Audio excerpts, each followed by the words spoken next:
মাইরি মমতাদিকে সত্যি বলছি, লাভ ইউ দিদি। খুবই ধন্যবাদ জানাচ্ছি। আর আমি মনে করছি পশ্চিমবঙ্গ পুরো ভারতবর্ষের মধ্যে শিক্ষণীয়। শিখো, বাকিরা শিখো। মোদিজি সহ বাকি যারা আছেন ওই চামচা চুমচু, তোমরা একটু মমতাদিকে দেখা শিখো। এপার বাংলা ওপার বাংলা মাইরি সবাই ভালোবাসে। That's call politician. একজন রাষ্ট্রনায়ক কেমন হবে? আমি বরাবরই মমতা দিদির ফ্যান ফলোয়ার। যারা আমার নিউজ দেখেন পশ্চিমবঙ্গ থেকে, অনেকে ওনাকে অপছন্দ করেন দীর্ঘদিন ক্ষমতায় থাকার কারণে, কিন্তু ওনার মধ্যে একটা জিনিস আছে, সেটা হচ্ছে কি রাষ্ট্রের সবাইকে একরকম দেখা। যখন পুরো ভারতবর্ষ জুড়ে একটা ধর্মভিত্তিক রাজনীতি চলছে, পশ্চিমবঙ্গ একমাত্র জায়গা যেখানে কুরবানি প্রকাশ্যে দেওয়ার জন্য মমতা দিদি ঘোষণা দেয়। এখানে নামাজ, মুসল্লি, ঈদের জামাত, এগুলো আমরা দেখি সুন্দরভাবে হয়। আর এবার যেটা হয়েছে বিশ্ব ইজতেমা, এত বড় আয়োজন, তাও কয় বছর পর জানেন? 1 2 2 4 5 10 15 20 30 না 34, মানে 34 বছর পর, মানে প্রায় পুরো 3 যুগের কাছাকাছি 34 বছর পর বিশ্ব ইজতেমা। মানে এত বড় প্যান্ডেল, এত সুশৃঙ্খল আয়োজন, ভাল লাগছে। আর এটা কলকাতা বা পশ্চিমবঙ্গের মুখ্যমন্ত্রী হিসাবে মমতা দিদির যদি আন্তরিকতা না থাকতো তাহলে সেটা সম্ভব হতো না। দর্শক, দীর্ঘ 34 বছর পর পশ্চিমবঙ্গে গেল 2 জানুয়ারি থেকে আপনার বিশ্ব ইজতেমার কার্যক্রম চলছে। কোথায় হচ্ছে? পশ্চিমবঙ্গের হুগলির ধনখুলি বিধানসভার অন্তর্গত। বিধানসভা হচ্ছে রাজ্য, মানে থাকে না কুমিল্লা 5, কুমিল্লা 10, ঢাকা 15, এরকম। তো ধনখুলি বিধানসভার অন্তর্গত পুইরান গ্রামে, তা আমরা ওই বিধানসভার যিনি বিধায়ক আছেন তাকেও ধন্যবাদ জানাচ্ছি।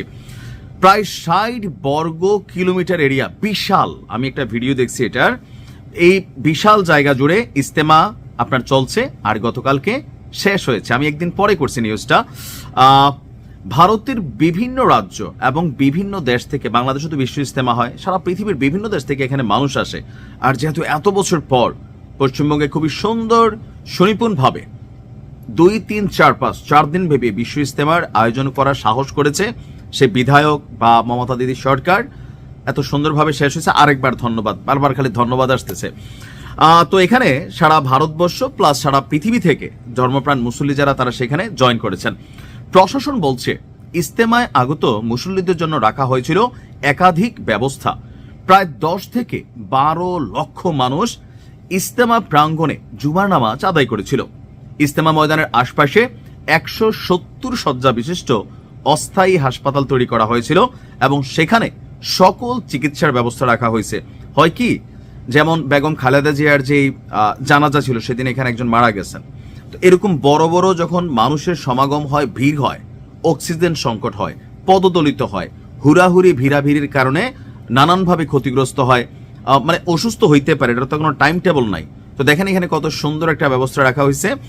আর 24 ঘন্টা চিকিৎসক এবং যারা স্বাস্থ্যকর্মী তারা সেবা দিয়েছে। ডাক্তারদেরও ধন্যবাদ জানাই। নেপালের বিরাটনগর থেকে ইজতেমায় অংশ নিতে আসা একজন ব্যক্তি কামাল উদ্দিন, তিনি বলছেন যে এ নিয়ে আমি 5টা ইজতেমায় আসছি, বিভিন্ন জায়গায় ঘুরেছি, ধর্মের কথা শুনেছি, আর এই ইজতেমার আয়োজনটা ভিন্ন রকম ছিল। তো অনেক মানুষ যারা এখানে আসছেন সবাই এটার প্রশংসা করেছেন। দেখেন, বাংলাদেশেও যখন হিন্দুদের পূজা হয়, পার্বণ হয়, আমরা লোকাল পিপল, বিশ্বাস করেন আমাদের এলাকাতে আমরা কখনো, যে ভারতবর্ষে আপনি এআই ভিডিও দেখেন আর কিছু ভারতীয় ইউটিউবাররা আছে বানায়া বিভিন্ন ভারতের ভিডিও আপনাদেরকে দেখায়।